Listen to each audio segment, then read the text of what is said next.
Assalamualaikum warahmatullahi wabarakatuh. Saya mahasiswi atas nama Qori Lubi Syifa, NIM 2021 096 011 975. Di sini saya akan menjelaskan tentang ikhfa bil makna jadid untuk memenuhi tugas mata kuliah Tahsinul Qiraah yang diampu oleh Bapak Fikri Fadihin MPDI. Langsung saja untuk mempersingkat waktu. Pengertian dari ikhfa bil makna jadid yaitu secara bahasa, ikhfa adalah samar atau sembunyi, dan arti secara istilah yaitu menyamarkan bunyi nun sukun atau tanwin antara izhar dan idgham disertai dengan dengung yang condong pada huruf depannya tanpa tasdid dengan gunnah pada huruf awal, yang mana kira-kiranya itu ada 2 harokat. Huruf ikhfa itu ada 15, yaitu terkumpul dalam nadom, sifda, sana, kamjada, syakhsun, qad sama. Tuh. Dum toyiban zidfitukon do 5. Kemudian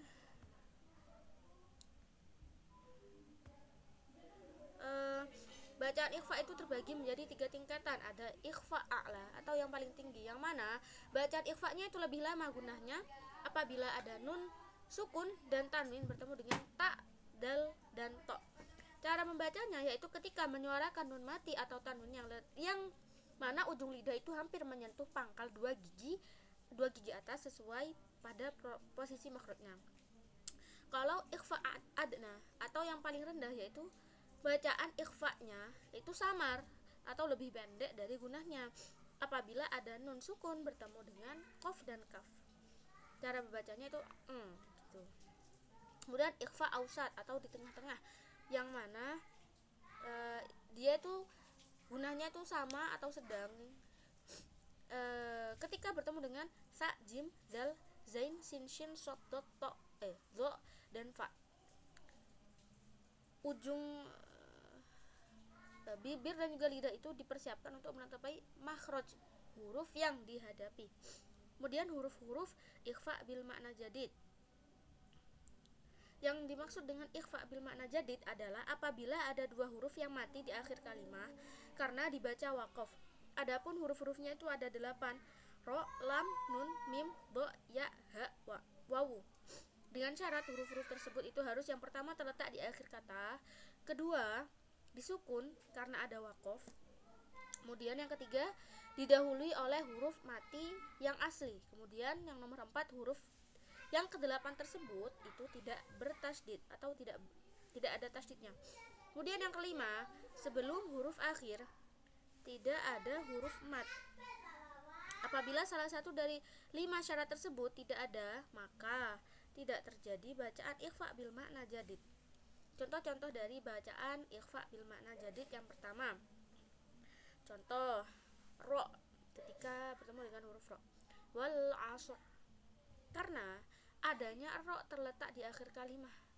Kemudian disukun karena waqaf yang didahului dengan huruf mati yang asli itu tidak dibuat dan huruf ro itu tidak bertasdid. Kemudian ketika bertemu dengan lam, liyawmil fasl, karena adanya lam terletak di akhir kalimat, kemudian disukun karena waqaf yang didahului dengan huruf mati yang asli tidak dibuat dan huruf lam tidak bertasdid. Ketika bertemu dengan huruf nun, karena adanya nun terletak di akhir kalimat, kemudian disukun karena waqaf yang didahului dengan huruf mati yang asli tidak dibuat dan huruf nun yang tidak bertasdid.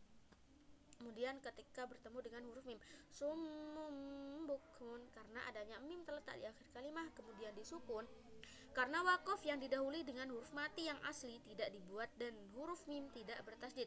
Kemudian dot, lakumul ard, karena adanya do terletak di akhir kalimat, kemudian disukun karena waqaf yang didahului dengan huruf mati yang asli tidak dibuat dan huruf do tidak bertasdid. Kemudian ya, nah, nunuhi, karena adanya ya terletak di akhir kalimat, kemudian disukun karena waqaf yang didahului dengan huruf mati yang asli tidak dibuat dan huruf ya tidak bertasdid.